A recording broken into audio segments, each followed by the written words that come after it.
It was a Wednesday morning, quiet, warm, and like any other. Mothers dropped off their kids at daycare. Fathers rushed to work. Friends grabbed coffee. By 9:01 a.m., life was normal. By 9:02 a.m., life was broken. On April 19th, 1995, in Oklahoma City, people woke up thinking about everyday things. Bills to pay, meetings to attend, birthdays to plan. The Murrah Federal Building stood tall, busy with workers, lawyers, veterans, and even a daycare center full of babies and toddlers on the second floor.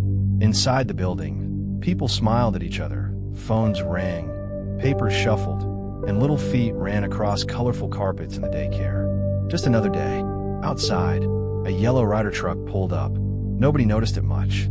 It was parked right by the front entrance. Nothing seemed odd, but inside that truck was something terrifying. A bomb, made of fertilizer and fuel, sat quietly, ticking towards disaster. At exactly 9:02 a.m., the ground shook, windows shattered for miles, and the heart of Oklahoma City exploded into dust. The blast was so powerful, it tore through the entire front of the Murrah building. The 9-story building crumbled like paper. Cars on the street were thrown like toys. The roof caved in. Concrete slabs fell on people inside. Glass sliced through anyone nearby. And the daycare was gone in seconds. First responders ran into the smoke and rubble. Firefighters, police officers, nurses, strangers became heroes in an instant. They clawed through the broken walls with bare hands, hoping to find life. Mothers screamed names. Fathers sprinted into the wreckage, ignoring police barriers. One fireman, Chris Fields, found something that became a symbol of the day. A baby girl named Bailey Allman. She had just turned 1 the day before. He cradled her broken, tiny body as cameras clicked. The photo of him holding Bailey became the face of heartbreak around the world. In total, 168 people died that day. 19 of them were children from the daycare. Hundreds more were injured, and thousands of lives were shattered forever. Across America, people cried for strangers they had never met. Vigils lit up streets.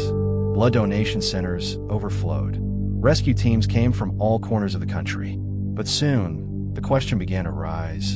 Who did this? Within days, investigators found parts of the Ryder truck's axle and traced it back to a rental shop. That led them to a man named Timothy McVeigh, a Gulf War veteran angry at the U.S. government. He wanted revenge for how the government had handled an earlier siege in Waco, Texas. McVeigh, along with his accomplice Terry Nichols, had planned this attack carefully. They didn't target enemies. They didn't care who was inside. To them, the people in that building were just symbols of a system they hated. McVeigh was arrested, tried, and later executed. But for the families who lost loved ones, justice didn't erase the pain. But in the middle of all the heartbreak, something unbreakable grew. Oklahoma City rebuilt.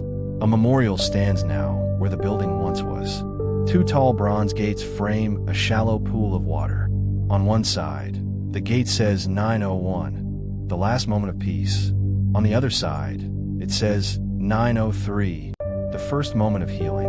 168 empty chairs sit quietly on the grass, each one for a person who never came home. Smaller chairs honor the children. Families, friends, and strangers come to the site every day.